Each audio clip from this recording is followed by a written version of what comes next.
वीराना episode 32। अस्पताल में वो रात अमावस की रात थी और चारों तरफ बिल्कुल अंधेरा था कि तभी अचानक जोर जोर से हवा चलने लगी। थोड़े समय बाद अचानक से रश्मि की नींद खुली और उसने अपने बगल में रखी घंटी बजाकर नर्स को बुलाया। सिस्टर प्लीज़ मुझे पानी दे दो। ठीक है, मैं बस 2 मिनट में आई। इतना बोलकर नर्स वहां से पानी लेने के लिए चली गई। क्या मेरे पति सच में मर चुके हैं? कहीं मनीष डर के मारे उल्टा सीधा तो नहीं बोल रहा? पंडित जी ने बोला था कि वो बाड़ा श्रापित है। मुझे अभी भी यकीन नहीं हो रहा कि वहाँ सच में भूत है और मैंने अपनी आंखों से देखा है। सोचते सोचते रश्मि खिड़की की तरफ देखने लगी। वो क्या था? रश्मि थोड़ा डर गई और मनीष पंकज को उठाने लगी, मगर वो दोनों बहुत गहरी नींद में सो रहे थे। उठो मनीष, पंकज। तभी बाहर हॉल से बहुत जोर से चिल्लाने की आवाज आई। आवाज सुनकर रश्मि बहुत ज्यादा घबरा गई, पर थोड़ी हिम्मत करके आगे बढ़ने लगी। कौन है बाहर? रश्मि ने जैसे ही हॉल में देखा उसके होश उड़ गए। रश्मि भागती हुई अपने बेड के पास आ गई और रोने लगी।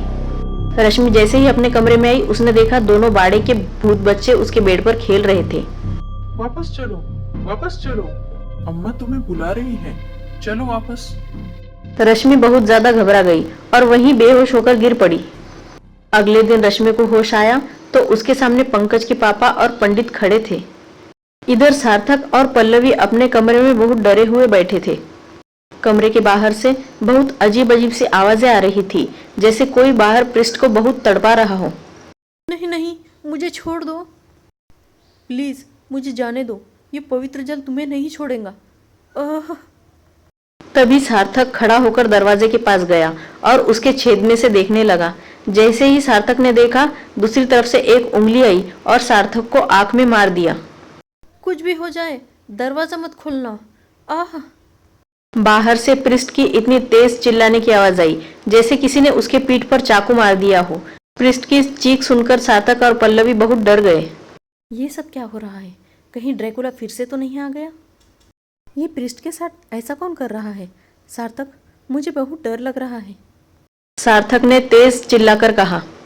पृष्ठ, क्या हुआ? क्या हुआ आपके साथ? इधर बाड़े में गौरव तहखाने में बैठा हुआ कांच के टुकड़ों से सारे कपड़े काट रहा था। फिर उसने ताले के नीचे से चाबी लगाई और संदूक खुल गया। संदूक के अंदर कुछ सोने के सिक्के थे और कुछ कागज के टुकड़े पड़े हुए थे। जरूर इसके नीचे कुछ है। मुझे संदूक को हटाकर देखना चाहिए कि इसके नीचे क्या है। गौरव ने ढक्कन को पूरी ताकत से खोला और उसके नीचे उसे एक सुरंग दिखाई पड़ी। इसके अंदर जाकर देखता हूँ। और गौरव सुरंग में कूद गया। सार्थक और पल्लवी अभी भी कमरे में ही थे। अब मुझे दरवाजा खोलना ही पड़ेगा। हमें पृष्ठ की मदद करनी ही होगी। हाँ चलो। जैसे ही सार्थक ने दरवाजा खोला उसके सामने पृष्ठ का शरीर गिर पड़ा जो दरवाजे से सटकर रखा हुआ था। तभी पीछे से ड्रैकुला आया और उसने पृष्ठ का शरीर 2 हिस्सों में फाड़ दिया। ब्रेसलेट। ये देखकर सार्थक और पल्लवी स्तब्ध रह गए। अपने आखिरी शब्द बोलकर पृष्ठ वहीं गिर पड़ा और ड्रैकुला उसका शरीर चाटने लगा। पृष्ठ? ओह नहीं!